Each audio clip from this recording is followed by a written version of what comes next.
It was a really bad day for us that support Liverpool. Friday, January the 26th, when Jurgen Klopp decided that it is now the Klopp End, and that is today's Liverpool Echo.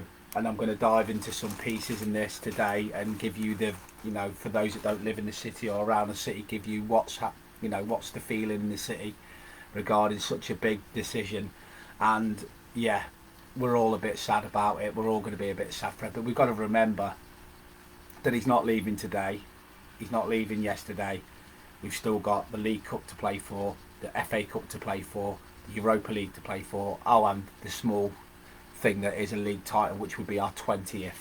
So let's, in a way, draw a line under it now. I'm with Jurgen Klopp. Let's just concentrate on uh, basically doing our jobs, which is getting behind the boys.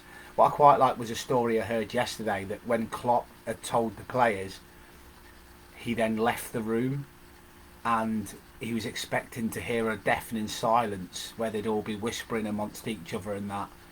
But he didn't. He heard laugh, jokes, and them all running out to training, which shows you the mentality of the players that we have, which I was really pleased about. Because when I rang my best mate Craig Farragher, because he didn't know, I told him that Klopp had left. It was literally 3 minutes. I was quite lucky. I was one of the first people that I know to scroll on my newsfeed because I was on a bus into the city. I was one of the first people to scroll just as Liverpool had released the video. I think it was minute one. It had literally just been posted. So I was literally, when I was phoning round everybody, and this is what you do because you love the club so much, you're phoning round everybody saying you heard the news. When I did that, uh, everybody I phoned had not known. So we'll dive into what this piece is saying here, the Klopp End, and what I'll do is I'll show you as well a few more pieces, and there's a bit here about Jabi Alonso that I'm going to read out, and there's also a bit from FSG. I'm going to start with the FSG bit because it's interesting to know how the owners reacted. So, you know, this is just me doing my bit. I don't see any other fan groups doing this or any other channels doing it, so here we are. Nobody was happy, but FSG accepted my decision. So it goes on to say by Paul Gorst, who's Liverpool FC's correspondent. Jurgen Klopp has revealed Fenway Sports Group reluctantly accepted his decision to step down as Liverpool manager when he told them back in November. The Reds boss has admitted FSG, who employed the German to succeed Brendan Rodgers in October 2015, were not happy when told the news last year, but have agreed for him to step away from a contract that will still have 2 years left to run when it hits this summer. They didn't smash a party, Klopp told Liverpool FC when asked how FSG had reacted. We developed a really good relationship over these years, but I explained it and they know me now for so long that they know I don't say these kind of things and leave a little bit of the door open. Come on, try to convince me and these kind of things. It goes on to say it, as I said, we've known each other for so long and that's good. That was clear and they accepted that. They just accepted it. Nobody was really happy. The few people I have told so far, who I told so far, were not happy. I am not happy with it. I just know it's right. So then he goes on to say a little bit further, what are the alternative scenarios? What are they? Usually as a manager you get the sack. You have a bad spell before 5, 6 or 7 weeks and everybody is relieved when you part ways. I'm not sure what's the other one. You get ill and you have to stop. So what Klopp's saying there is he thinks that his position at Liverpool is so secure that he'd end up having to get ill or something bad health wise happen to him for him to be told to go, because he can't see them ever sacking him because he's just held in such esteem with the owners, with the club, with the fans. And I think Klopp is in a special position like that where he can get away from with having a bad season out of every 3 because he's got a lot of credit in the bank. But it says here, Klopp, it's business as usual with a few sad faces for a few days and a good moment to change. It's obviously something that doesn't happen too often, but it happens and there's still a chance. So going on to say there, what Klopp's saying now is, let's just let this last a few days because we've got 4 trophies to go for now and we need to make sure that is our main priority. Let's save the tears, save the emotion and save everything coming for the last game at Anfield, which I'm going to be going to whether I've got a ticket or not. I want to be there, just as I was when we played Kazan in the Europa League and I was right behind the dugout. I love life, I do sometimes. You know, you never know what the future's going to hold. Who would have thought when I was behind the dugout, very lucky to get them seats, watching Jurgen in his first game. I still remember it like it was yesterday, because at first he was shouting all of his instructions in German, and he was shouting them to Emre Can. Emre Can was his person, whilst he got his English a lot better, was the person he was delivering messages to from where I was sitting, straight to Emre Can. And who would have thought that, you know, we would fast forward 9 years and we would have won the Champions League, been in 3 Champions League finals, been in the Europa League final, won the League Cup, been in the League Cup final, won the Club World Cup, won the Super Cup, won the FA Cup. You know, it's been incredible. Won the league, finished on 94, 97 points, 92 points. I mean, theoretically, and I know people don't like us saying this, Klopp said it yesterday with regards to our owners, had they not been competing against a team that is categorically cheated for 12 years and had 115 charges, you'd be sitting here now with Klopp holding at least 4 league titles. And I know it's easy to say, oh well, we didn't. Fair enough, we didn't. But you've got to at least put that into the thought process when you're considering how successful we have been under Klopp and FSG. So it says here as well, just on this piece here, which is horrible. It says here, the club's heart is being ripped out. Klopp's impact with the club's heart being ripped out. Now that's true. In regards to it is being ripped out, because Jurgen Klopp is the heart. But we move on now, and I love a piece that I read this morning, which was that the next person has to come in and not be a Klopp 2.0. We don't want to see somebody running up to the cop and doing 3 punches. We don't want to see anybody trying to be Klopp. This person's got to come in.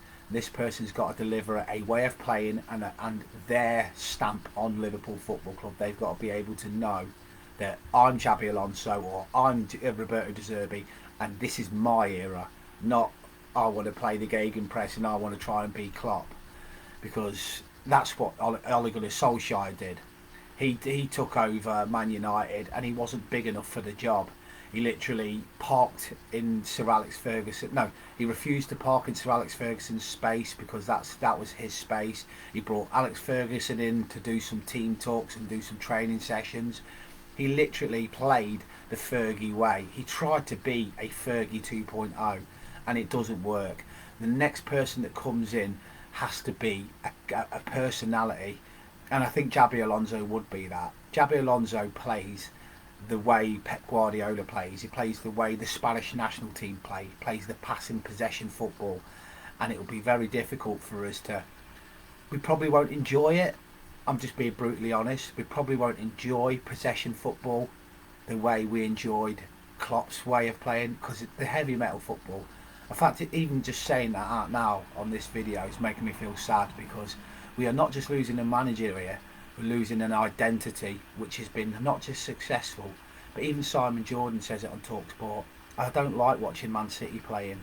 It just bores me. They just ping it about, pass it, nobody can get off them. But I love watching Klopp's Liverpool, because they're all gung-ho, they're all high press, they're all intensity, there's a lot of anger and aggression, and there's a pace to it. So, in a way, that's probably what FSG are doing, when a lot of people said we should employ Pep Linders. But Pep Linders would probably try and be Klopp 2.0, which I don't know whether or not be a good or bad thing. Maybe it might have worked. I mean, I'm not one to... I mean, we've got a lot of people now all arguing about who the next manager will be. And with that, I mean, the people that write Steven Gerrard off. Look, Steven Gerrard has had more games in management than Xabi Alonso. Let's just get that straight. Steven Gerrard's won a league title, and you could say it's only Scotland. How many league titles have Rangers won in the last 10 years? And there's your answer. Another thing, right, it didn't work at Aston Villa. A lot of managers it don't work out for. Didn't work out for Mourinho at Roma. Didn't work out for Mourinho at Tottenham, but he's still a top manager.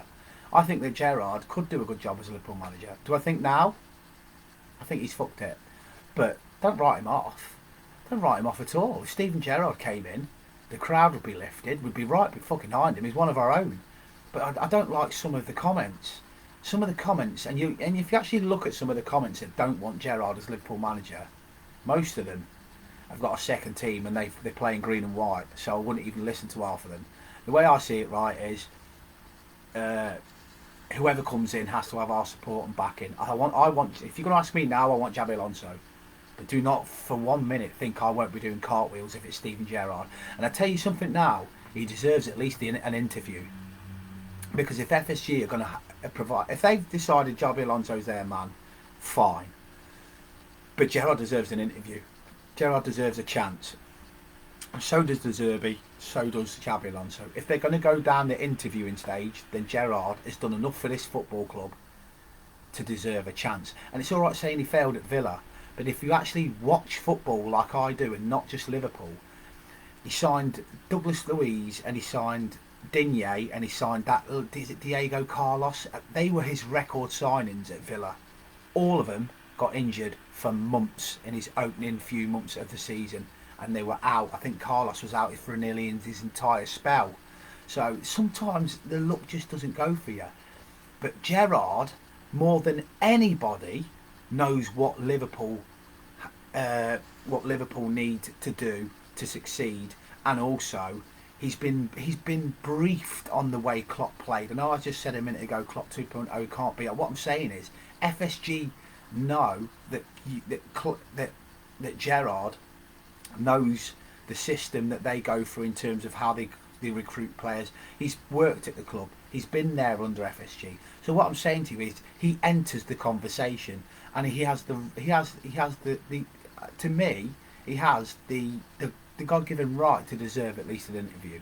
So there's my four. It's definitely De Zerbi. It's definitely Steven Gerrard. It's definitely Xabi Alonso, and I'd also throw in Nagelsmann. But Nagelsmann's not for me. So I'm looking at them four as probably being the four that Liverpool would look for. So what I'm going to do now is I'm going to get through some comments and we'll talk, and then I'm going to do Loud and Proud. Glad that's come through, Loud and Proud. No, what I'm going to do next actually is I'm going to do my preview for Liverpool versus Norwich. But yeah, it's sad today. I'm just going to show you the front page of the Echo. It really is sad. And there it says Honorary Scouser. And the only club for me on the back, Jurgen Quitshock. So I'm going to keep that paper because that paper to me is now historic. That's the day our hearts were broken, or the day after our hearts were broken, because obviously the paper couldn't be printed straight away. So yeah, let me know your thoughts on what we're going to do next in terms of management, who we're going to bring in, and yeah, still in shock really. But my next video will be Liverpool versus Norwich preview. You'll never walk alone.